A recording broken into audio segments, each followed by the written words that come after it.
Sveiki visi, čia Fizinių ir technologijos mokslų centras beldžiasi į jūsų pasiklausimo ir pažiūrėjimo aparatus. Aš esu Simonas Bendžius iš šio centro ir kalbėsime šiandien apie lazerį, kuris gali pažvelgti jums tiesiai į akis.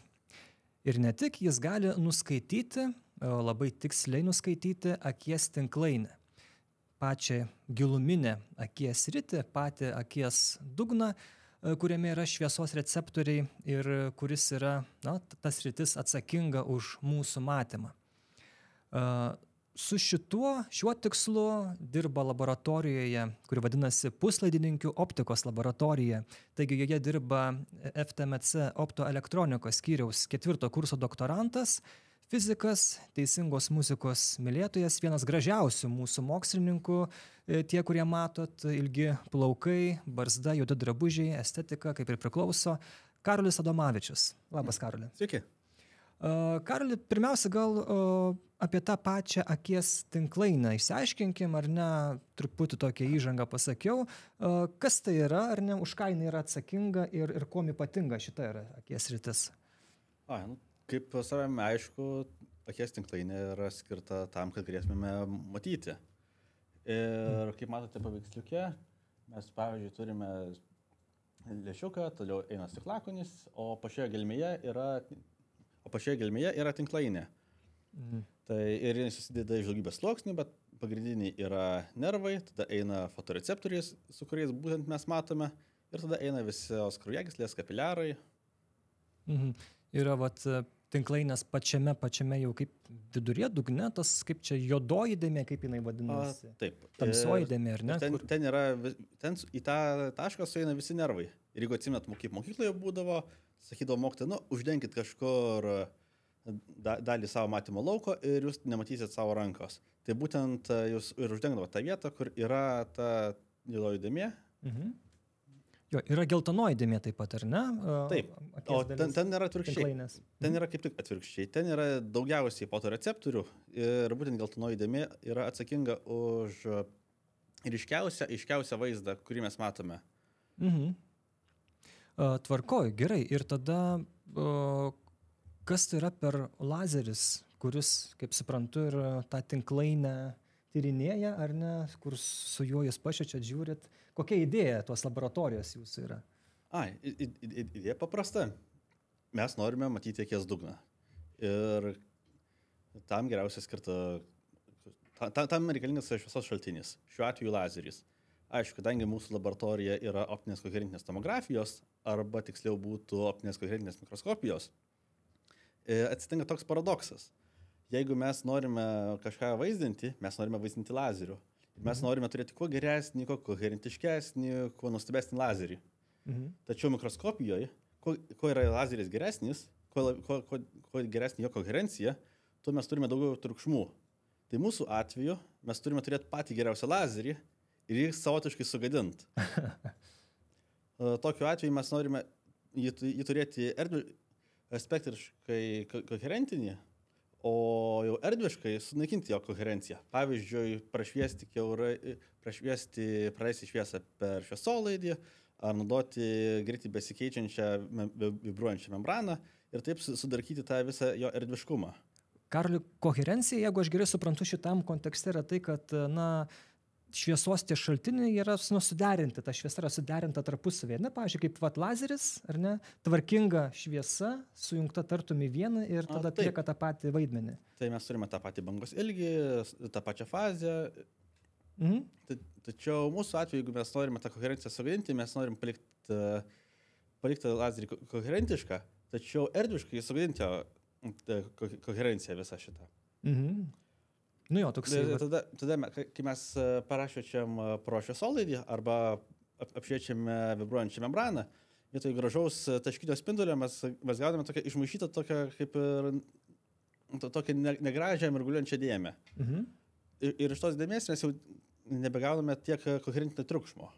Ir būtent tas aspektas yra labai svarbus mikroskopijoje. Okay. Gerai, galim gal tada šiek tiek pakalbėti, kaip atrodo ta laboratorija, kaip atrodo, ar ne, pas tas lazeris tavo, nu, ir tavo kolegų Egidijus Auksorius, mokslo daktaras, jisai tai laboratorijai vadovauja ir mes, aišku, lazerį įsivaizduojam, ką mes esame matę dažniausiai turbūt per kokią nors tai lazerių šou tokie, ar ne, matosi tie ilgi šviesos blyksniai, arba lazeriukai tie katėms, kur tu paspaudi, arba per konferencijas ir matai tą raudoną arba žalę dėmelę, arba tarkim, žvaigždžių karai, ar ne, jau čia aišku fantastikos sritis, bet irgi tie lazeriniai kardai, kurie ten, arba šautuvai, kurie tą garsą skleidžia ir tokios ilgi raudoni brūkšniukai. Bet čia yra kitoks lazeris, ar ne? Kitoks. Pas tave. Turbūt kaip iš išvados yra toks pat, kaip ir visi komerciniai lazeriai, mes turim tiesiog kvadratinę dėžę ir mūsų atveju iš tos dėžės spindulis išeina į šviesolaidį. Ir to šviesolaidžių galima atsivesti savo tą spindulį būtent kur norim, šiuo atveju mūsų visą optinės koherentinės tomografijos sistemą. Ir skirtingai nuo žvaigždžių karų mes to lazerio nematysime, kadangi jo bangos ilgis yra ties 850 nanometrų, kas jau yra artimas infraredas. Infraraudonai spinduliuotė. Plika akim nematoma, bet tarkim, aš esu matęs, man atrodo, kitoj laboratorijoje, kai tam tikrą kortelę tu padedi ir tada tu matai raudoną taškelį. Taip, arba tą spindulį galima matyti arba su kortelė specialia, arba kai kurie telefonai, kurie turi naktinę kamerą, jau galim tą spinduliuką matyti. Ir atsimenu, kaip pavyzdžiui, man dar bakalauro laikais reikėjo dirbti su panašiu lazeriu. Reikėdavo naudotis tokio didelio agregatu, kuris yra šviesos daugintuvas. Tu nori pasižiūrėti mažą taškiuką, kuris yra poros milimetrų, bet tas fotodaugintuvas yra ne tam skirtas ir kaip pasakyti, žinio nuotolis jo tolimas, dėl to reikėdavo iš pusės kambario žiūrėti, kur aš čia pataikau ar nepataikau į patį savo taikinuką. O šiais laikais galime tiesiog pasiimti telefono kamerą ir pasižiūrėti, man dar reikia pasukti vieną varžtuką milimetrą, kitą dar truputį ir viskas veikia. Jo, bet aišku, tas mažas taškiukas, jisai gali pavojingas būti, ar ne? Ar ne? Ar čia tas... Teoriškai taip. Bet vėlgi, kadangi mes sunaikiname erdvinę koherenciją, mes jau nebegalime sufokusuoti lazerį į labai labai mažą dėmę. Ir kai tas lazeris šviečia į akį, jis jau fiziškai nebegali taip pažeisti tinklainės, kadangi dėmė yra nenykstamai maža, o gan stambus taškas, galbūt milimetro, galbūt truputį mažesnio dydžio. Įdomu, nes lazerinių technologijų skyriuje, kai teko lankytis FTMC, ir ten pasakojo mokslininkai, kad ten, aišku, labiau gal sukoncentruotas, ar ne tas lazeris, ten labai lengva nudegti drabužį, ar tenais, jeigu netyčia, ten kokį ranką, ar ne? Yra buvo ir ranką nusideginti, ir marškinius pradeginti. Yra buvo. Bet čia ne šitoj laboratorijoje, čia dirbam su akim, viskas yra saugu. Nes tam ir skirta, kad šviestum į akį. Gerai. Ir aišku, tas lazeris jis yra irgi ten... Tai nėra kažkokia viena dėžė, bet joje yra sudaryta iš daug visokiausių tų lęšių, stikliukų, visokių tokių, bet sudėtinga yra sistema. Sudėtinga, nes mes vėlgi, ką mes konkrečiai šiuo atveju naudojame, tai mes naudojame plataus spektro lazerį, kuris iš tikrųjų gali šviesti labai siaurų spektrų, bet per labai trumpą laiką gali tiesiog pakeisti savo bangos ilgį ir pervažiuoti per visą spektrą. Ir kas iš to, kad jisai greitai važiuoja. Galime prieiti prie kitos labai esminės mūsų sistemos dalies – kamerą. Galbūt tau yra tekę matyti YouTube'e, kur yra sulėtintas vaizdas, kaip kulka pataiko į taikinį, sprogsta kažkas. Obuolys išsitaško. Obuolys išsitaško. Tai būtent tiem eksperimentam mes ir naudojam tokią kamerą. Čia tokia irgi labai. Jo, tai yra tokia didelė brangi kamera. Šiuo atveju mes naudojame 60 000 kadrų per sekundę registracijos greitį, kuris yra mūsų atveju optimalus. Tačiau galėtume, kaip pasakyti, ta kamera turėtų ir geresnės galimybės. Tai čia su ta kamera jūs stebėt irgi, ir ne, tą pačią akies tinklainę. Taip. O kodėl tokio didelio reikia, to greičio? Mes norime turėti labai trumpą kadrą. Ir kuo mūsų sistema yra skirtinga nuo standartinių optinės koherentinės tomografijos sistemų, tai jeigu nuvažiuotum į kliniką, tau pasakytų, dabar įdėk galvą, tu ramiai pabūk ir mes tau nuskenuosim akies dugną. Ir yra tiesiog lazerinis šaltinis, kuris tiesiog skenuoja apie vieną tašką, nubrėžia liniją, pasitraukia į šalį, nubrėžia liniją ir tai užtrunka kelias sekundės priklausomai nuo sistemos parametrų.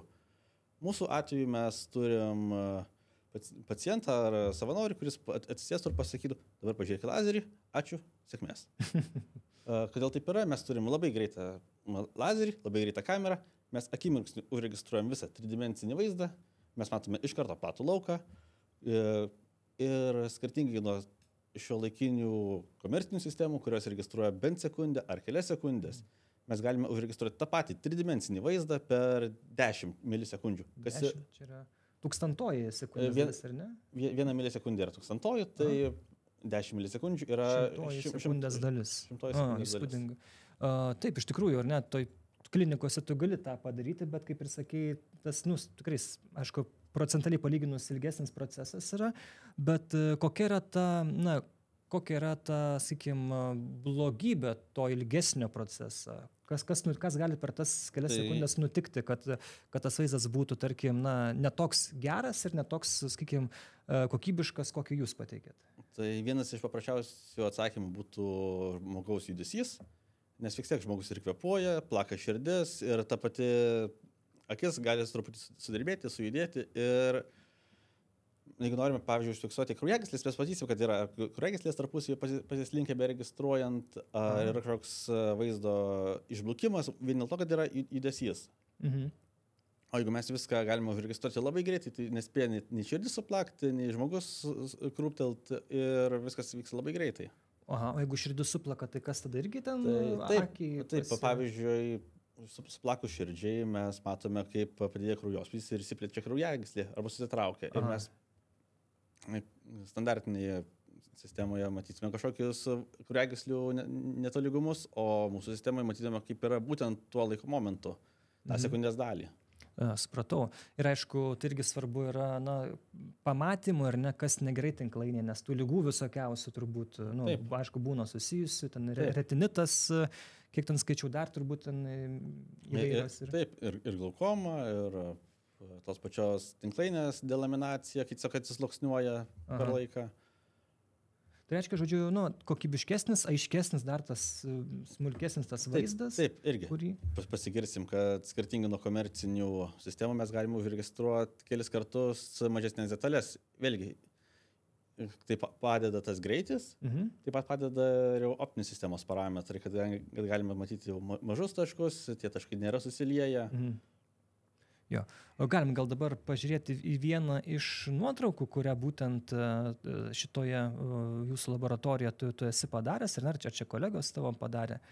Taip, ir toj mes jį atsidarysime. Ne šitas, vienas sekundę, štai. Aišku, tie, kurie nemato vaizdo, tai tiesiog gal ir sunku bus paaiškinti, bet iš tikrųjų toks, juodai balta nuotrauka ir vienoje pusėje mes matom tą tinklainę kaip išskleistą, ar ne, išklotinę tinklainę iš viršaus, visą vaizdą iš viršaus. Kaip žemėlapį, tarkim, jo. Ir dešinėje pusėje tokia, ta juoda tokia dėmėta, ta tamsioji, ta vadinama, tas rytis, ar ne, tinklainės. Ten, kur visi nervai. Visi nervai. Kiek matosi kraujagyslės, kaip tokios upių vagos iššakojusios, kairiau yra tokia juoda mažesnė dėmelė, tai va čia ta geltonoji dėmė, kurie daugiausia šios receptorių. Jo. O dešinėje pusėje kita nuotrauka, tai yra kaip, išpjautinė. Skerspjūvis, taip, iš šono, kaip atrodo, ir būtent, aišku, tokie keli sluoksniai, vienas tamsesnis, kitas šviesesnis, ir pats viršus toks įdubęs. Yra tokia kaip toks įdubimas, tai čia... Tame įdubime ir yra daugiausiai šios receptorių. Tai yra ta geltonoji dėmė, o šalia, kadangi tas įdubimas tiesiog būtent geltonoje dėmėje nėra nervų, kurie užstotų visą vaizdą. O gilesnį sluoksnį matome tie patys šios receptoriai, toliau jau yra gyslainė, visa kapiliarų struktūra. Odena kažkur. Odena apačiai būtų odena. Pati apačia, supratau. Jo, ir jūs, aiškiai, galite tą vaizdą padaryti tiek iš viršaus, tiek ir tas žemėlapis, išklotinę, tiek ir tą skerspjūvį.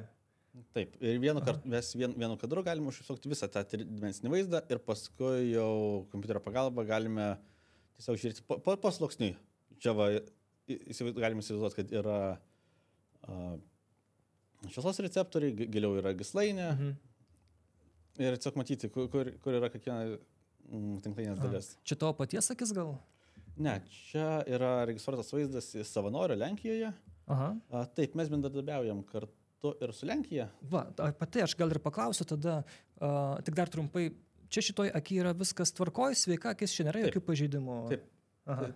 Sveikas savanoris. Jo, sveikas savanoris. O jeigu kažkas būtų tokio, jau irgi sugebėtumėt su kolegom? Matytumėt, kad šiurės sluoksniai yra net lygiai pasiskirstę, yra atšokimas kažkoks.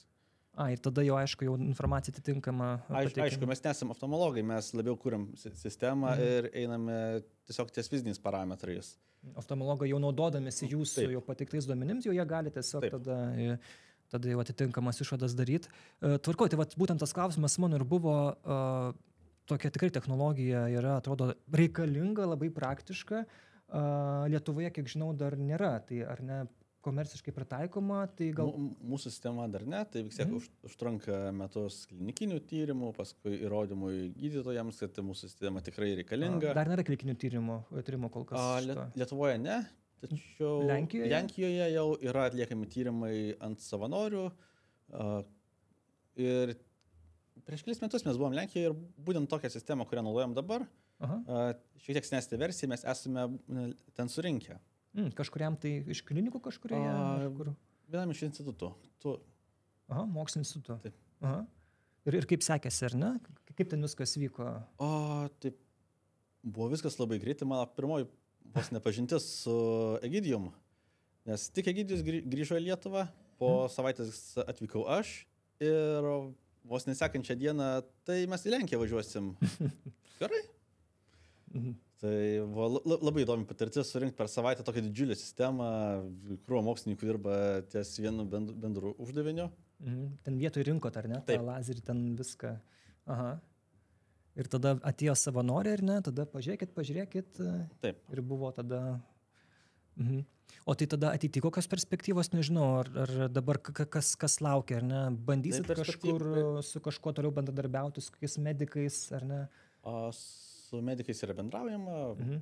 Mano vadovas Egidijus turi kelis pažįstamus oftalmologus, su kuriais kalbasi. Tačiau, vėlgi, mes fokusuojam grinai į pačią sistemą, į patį, kaip pasakyti, surinkimą, pastatymą ir visų galimybių išplėtimą. Tai norim, kad galėtume pamatyti kuo giliau, kuo tiksliau, kuo mažesnės detalės.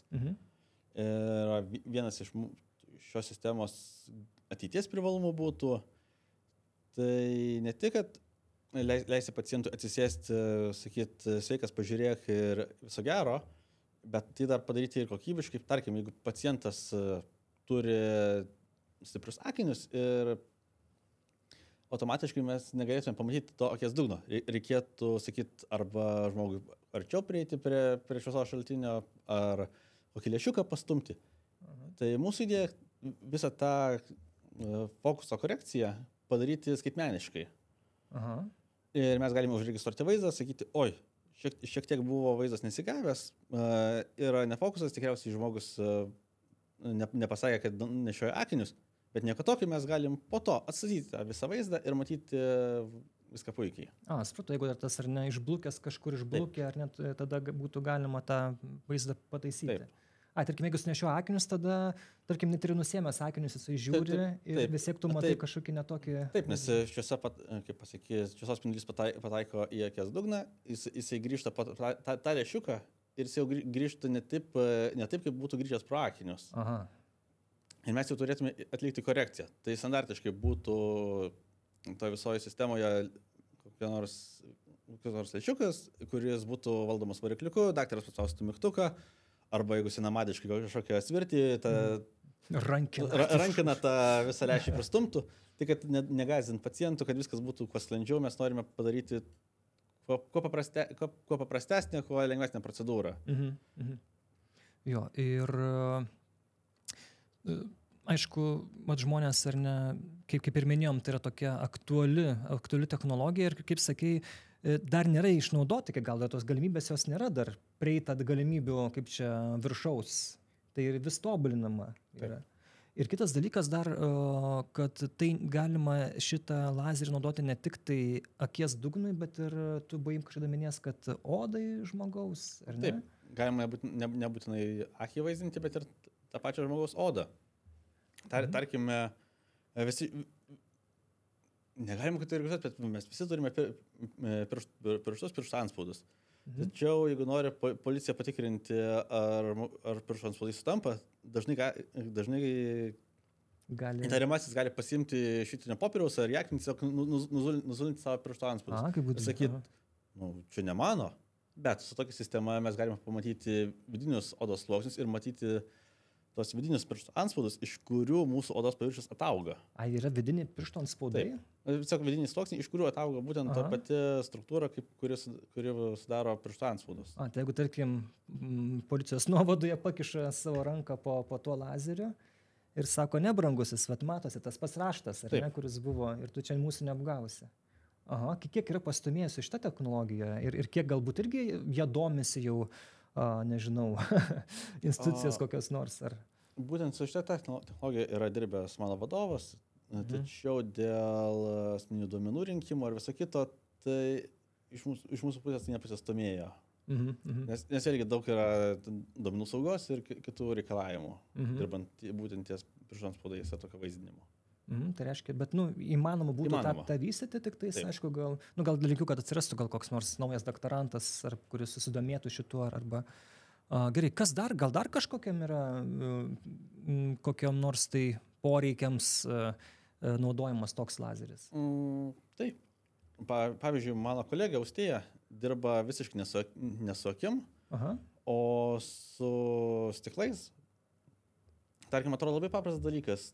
Nori nusipirkti lęšiuką ar vidurduką, įsidėti į savo lazerį, tau atrodo viskas gražus, parametrai geri, stiklas švarus, bet jeigu yra mikroįtrūkimų ar kažkokių mikrodefektų, kurių plika akimi nesimato, mikroskopų nesimato ir nosi labai galingą lazerį, būtent tie defektai gali užkaisti, kažkaip sugadinti spindulį, pakeitimo vietose įtrūkti, tie mikroįtrūkimai pasidaryti stambesni ir sugadinti visą sistemą. Tokios sistemose bent menkiausias turbūt, ar neįbrėžimukas, bent menkiausias kažkoks tai defektas, viskas tau gadina. Ypač jeigu dirbi su didelė galia, pavyzdžiui, dar bakalauro laikais yra nutikę taip, kad kažką matuoju, viskas veikia ir staiga žiūriu, kaip staiga nukrinta galia.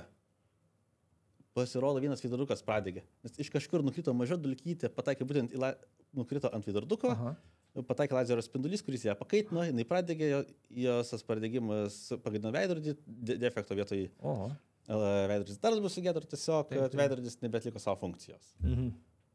Tai dabar įsivaizduok, kad yra milžiniška sistema su daugybė komponentų, kur... Ir tu nežinai, kur čia tiksliai. Nežinai, kur, atrodo, nėra jokios dulkės, nėra nieko, viskas yra idealiai švaru, tačiau kažkoks mikroįtrūkimas stikle tai gali sukelti. Tai būtent Austėja dirba su tuo, nustatyti tokius mikroįtrūkimus, kas būtų grinai ne medicininė, ne biologinė paskirtis, o būtent komercinė ar tiesiog metrologija. Matavimai. Tokie, gerai, o Karoli, tada kokia būna ta tavo diena tada laboratorija, kokia būna tavo konkrečiai ir ne specifinė užduotis tam akių vaizdinime, bet gal tiksliau sakykim tos pačios sistemos ar netobulinime ir bandyme taikyti. Tai diena būna tikriausiai pati, darome tą patį, ką kiekvieną naktį, bandome gauti geresnį signalą, geresnį vaizdą, o diena tiesiog tos pačios sistemos tobulinimas. Mes daug dirbame atsuktuvu, perrenkame, keičiame ar lęšius, ar veidrodukus, bandome išgauti kuo geresnį tikslumą, keičiame bandinius. Ir tas pasakymas, kad, kaip tu minėjai, jūs daug šviečiate su lazeriu į akį, dėja ne. Dažniausiai mes naudojame tiesiog standartizuotą bandinį, kuris būtų USAF taikinukas, kuris yra stiklo plokštelė su atspindinčiais pagaliukais ir skaičiukais. Jo, mes turime iliustraciją irgi. Yra kvadratinė plokštelė, kuri susideda iš mažėjančių vertikalių ir horizontalių brūkšnelių, kiekvienas iš jų yra sunumeruotas. Jie yra tie balti brūkšneliai juodame fone, ar čia... Mūsų atveju tai būtų ant stiklo užgarintas metalas, kuris atspindi. Supratau. Ir aišku, ant kameros mes matome juodą foną ir baltus brūkšnelius. Ir tada tiesiog juos, ar ne, ten šviečiat ir tada tikrinat, ar viskas ten ryšku, ar gerai. Taip. Taip pat bandome susimuliuoti kažką panašaus į akį, kad kadangi akis vis tiek yra audinys, kuris sklaido šviesą, tai mes pasidarome kažkokią plėvelę, kuri sklaidytų šviesą ant būtent mūsų bandinio. Tai tokio daug labai kūrybiško darbo, kaip padaryti kažką labai mažą, labai preciziško, bet tarsi atkartotų mūsų tokią struktūrą. Kad galėsime pamatyti giliau, kur kitos sistemos negali to pamatyti. Ir jeigu mums tai pavyksta, tada galima jau atlikti eksperimentą ant žmogaus, šiuo atveju mūsų vadovo. Taip, kadangi vadovas, jis jau turi teisę aukoti savo akį eksperimentams. Gerai skamba, jo. Ir tavo daktaro disertacija, aišku, jau iš šios temos. Taip. Jo. Ir tu ją jau parašai beveik, jau viskas tvarkoja. Kaip čia sakoma, negalima klausti doktoranto, kaip jiems sekasi. Supratau. Kaip pajuodė, darbo daug. Ir per naktelę, šią naktelę tenka būti laboratorijai. O kodėl tiek ilgai tenka būti? Reikia laukti, ar tiesiog tu ten tvarkai tol, kol suderini ir gerai nufotografuoja, ar tu lauki ko? Būna tiek daug darbo, iš kitos pusės kai kuriam rezultatam norisi tuos duomenis suvidurkinti ir pats vidurkinimas dažnai užtrunka. Būtent jau realiai mūsų lėčiausia sistemos dalis yra kompiuteris. Kompiuteris netgi pats lėčiausias. Supratau. Dar tiesiog irgi trumpai pažvelkim vieną nuotrauką, labai tokia įdomi. Tai ta laboratorija, kiek dabar tų metų yra? Dabar 4 metai. Ir jūs nuo nulio ją įsirengėt realiai optoelektronikos skyriuje ir mato nuotrauką, kur toks tas stalas, kaip atrodo toks didžiulis metalinis stalas, ant kurio lazeris jau bus vėliau įmontuojamas ir šalia 5 kibirai su smėliu. Taip. Kas čia buvo? Tai mes atvykome į laboratoriją, tiksliau, Egidijus atvyko į visiškai tuščią laboratoriją, kur buvo tiesiog kažkokių senienų palikta kaip sandėliukas ir mums reikėjo optinio stalo. Laimiai mums pavyko išgelbėti vieną nurašomą optinį stalą, kuris buvo senas, išardytas. Aš manau, toks parudijas dar toks gerokai. Teko tas rudis išveist. Išvietėt, sakau, nes pas dabar ten viskas tvarkinga, gražu. Taip, ir tada buvo, kaip pasakyti, dėl stabilumo į kojas pripylėm smėlio, kad būtų tas stalas sunkesnis, stabilesnis. Aišku, dabar jau mums pasisekė, kad turime ir naują optinį stalą, kuris jau turi būti kaip pagal šiuolaikinius kaip standartus, nebe iš smėlio padarytas ir rūdžių, o pakabintas ant oro pagalvių, kad stabilizuotų visus virpesius, tarkim, kažkas gali už durų šokinėti. Mes tų virpesių stale per stalą nepagausim, nes viskas yra ant oro pagalvių ir bus kompensuota. Tai gali tiesiog diskotekas jau rengti laboratorijoje, šokti ir nieko. Taip, ir matavimai vis tiek vyks. Geras, okei. Teko gal ir tą daryti? Negi prisipažinsi. Klausys vadovas darbo. Supratau. Ir pas jūs irgi labai toje laboratorijoje yra šilta, nes ypač kai būna šaltesni orai, tai dažnai FTMC tiesiog vienur šilčiau ir tu vėsiau, ten priklausomai, aišku, nuo tos vietos ar prie lango, ar ten dar kažkas, o pas jūs visą laiką šilta ir šilta būna. Taip. Ir norisi užeiti. Taip, nes dirba ir lazeris, ir kompiuteris visų pajėgumų, taip pat ta pati kamera, kadangi jinai greitai registruoja, kaista, reikia užšinti ir visą tą techniką laboratoriją prišildo. Ir kaip kolega sako, oi, kaip čia šalta institutė, mes užsisukam radiatorius, išsirengiam iki marškinėlių, pasėdim prakaituoti ir mums per karštą. Taip. Nes pas mus tiek technikos. Gerai, jo. Ir šilti žmonės ten dirba iš tikrųjų, tai jo. O kad įsiktumėt, kad Karolis yra tikrai šiltas, geras žmogus, tai tu taip pat, aišku, tavo laisvalaikis, mes taip truputį pakalbėsim, bet dar tu nori padėkoti. Taip, čia svarbu. Taip. Ko nepaminėjom, kad vėlgi viso šito laboratorija įkurta Egidijaus. Auksoriaus. Taip, Egidijaus Auksoriaus. Jis mokslininkas atvažiavęs į Lietuvą, ilgą laiką svajojo grįžti, bet laimiai Jakulio ir Janlaičio fondų dėka. Marius Jakulis, Jason, ar ne, ar Jason dabar, taip. Jo fondas yra, kuris globoja, ar ne, jaunuosius mokslininkus. Ir taip pat. Ir labai norime pasidžiaugti, kad yra fondų, kurie globoja būtent mokslą, leidžia įkurti naujas laboratorijas, nes vieno žmogaus neužtenka to padaryti. Vis tiek laboratorijos įkūrimas yra didžiuliai pinigai, tai tas pats optinis stalas kainuoja didelius pinigus, lazeris, kamera. Jo, iš kur, nes tai kainuoja šitie dalykai, tai nėra pigu. Taip, kartais pajuokaujam, kad mes kaip nekilnojamo turto magnatai į kamerą ar lazerį pernešam. Nes sumos didžiulės įrangos. Ypač jeigu nori būti, kaip pasakyti, visų atradimų priekyje. O esat visų atradimų priekyje dabar? Šiuo metu mūsų sistema geriausia pasaulyje. Tai mes iš karto reikia šitą sakyti. Tai mes kol kas. Oho. Tikiu, nebent kažkas aplenkė. Oho, geras. Nes mes turim tiek labai gerą registravimo greitį, tiek turim, galim matyti labai smulkias struktūras. Tai linkiu, kad kažkaip, kad tai ir atsidurtų ir klinikose, kuo greičiau šitas dalykas. Nes čia... Taip, to mes norim, to mes laukiam. Taip pat turim ir patentą, bet viskas užtrunka. Būtent pernešimas įrangos į klinikas labai užtrunka, nes reikalingi klinikiniai tyrimai, tada reikalinga, kad tie patys gydytojai norėtų, kad būtų finansavimas gydytojams, kad galėtų nusipirkti visą tą įrangą. Įkalbėti gydytojus, kad jie perėtų prie naujos ar nesistemos, nes būna žmonės, kurie pripranta, kam čia, man čia gerai, aš čia 30-50 metų dirbu su šita ir aš žinau, kaip elgtis, dabar čia vėl mokykis iš naujo. Taip, kaip sakytum, kam mums to reikia, kam ta kompiuterinė tomografija, yra tas renginas, pasižiūrėjai, žmogus turi kaulus, viskas gerai. Tai skirtingai, o šiais laikais tu gali pasakyti, kodėl daryti paprastą renginą, jeigu mes galim padaryti tą visą tridimensinį renginą, matyti, ar yra koks įtrukimas, ar kažkas yra daugiau. Taip, nes taigi juda viskas į priekį ir čia tikrai, dėl to paties žmogaus, dėl paciento atrodo čia geriau. Taip. Jo. O ateityje kažkaip irgi buvai užsiminęs, kad galbūt, čia teoriškai kol kas, bet galima ir onkologinės ligas kažkaip diagnozuoti ar padėti gydyti, kalbant apie tinklainę irgi.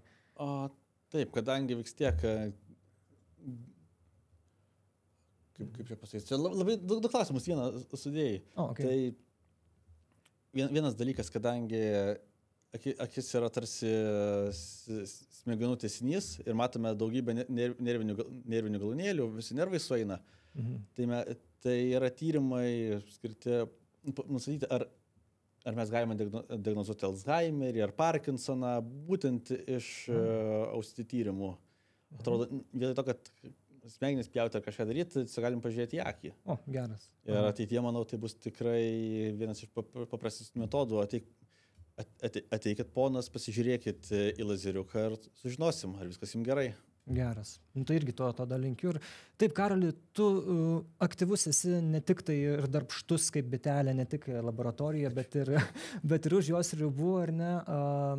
Tu esi vienas iš FIDE fizikų dienų organizatorių. Taip. Taip, čia Vilniaus universiteto fizikų dienos, čia mūsų kolegos iš Saulėtekio irgi čia visai netoli jie dirba, bet ta šventė yra skirta visiems, visai visuomeniai ir turbūt ypač gal net ir tiems, kurie nėra gal fizikai ar tiksliųjų mokslo atstovai, bet tiesiog nori susipažinti su tuom. Ir tu ne vienerius metus prie to renginio prisidedi, o šiemet tavo pareigos yra ideologas. Taip, ideologija. Skamba įdomiai.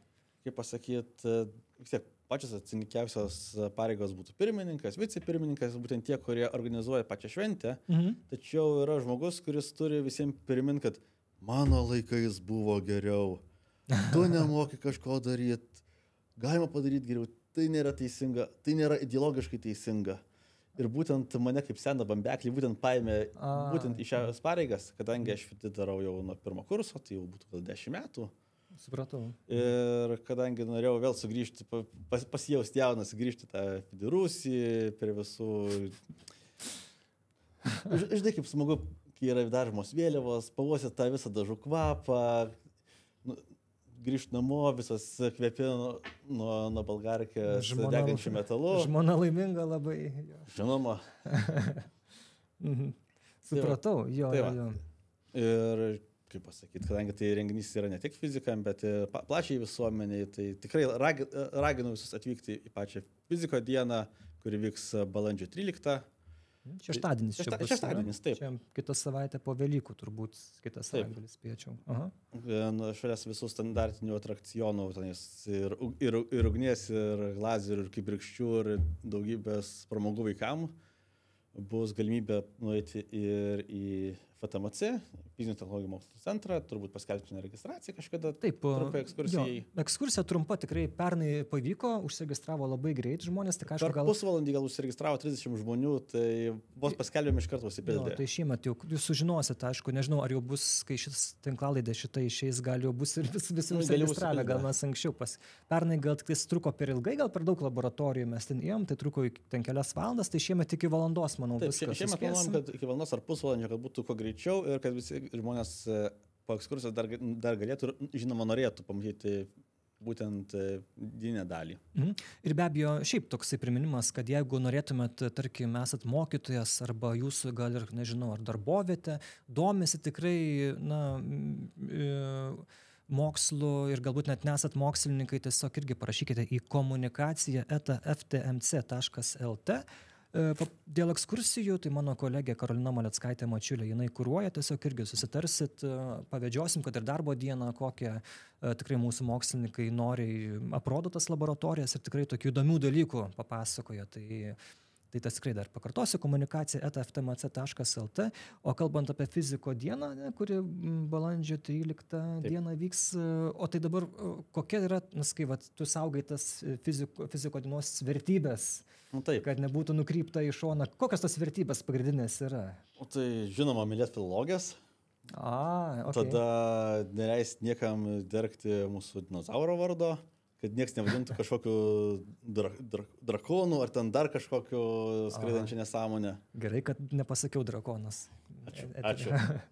Už tai, kad nepasakėjau, gausi prizą. Šiemet pagaminom metalinius ženkliukus. Ačiū.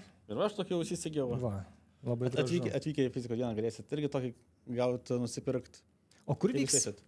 Saulėtekio alėja. Prie fizikos fakulteto. Čia Saulėtekio alėja 5, atrodo. Saulėtekio alėja 3. 3, supratau. Ar 9, ne.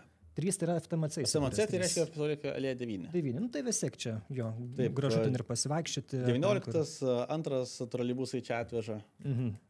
Jo, tikrai kažkaip, niekada aš pats nesubuos, tai galvoju, su vaikais tiesiog atvykti ir... Bus tikrai ir veiklos vaikams, bus klasikinis atrakcionas su paralonu, kur galima bus vaikus mėtyti kažką minkšto. Geras. O kaip pasakyti, paskui bus eisena, žygiavimas Gedimino prospektu. Pas filologijas. Ir su dinozauru to. Taip. Super. Šiemet ir dinozauras bus atsinaujinęs. O vakare lauks vakarinė dalis, jau koncertas tėveliams ir šiaip jaunimui. Vis tiek, kadangi tai yra Vilniaus miesto šventė, tai bus šventė visiems. Tačiau nusipirkit tik tais į vakarinę dalį jau reikės nusipirkti bilietą. Ir tikėtis, kad jie nebus visi išparduoti, kol jūs norėsit.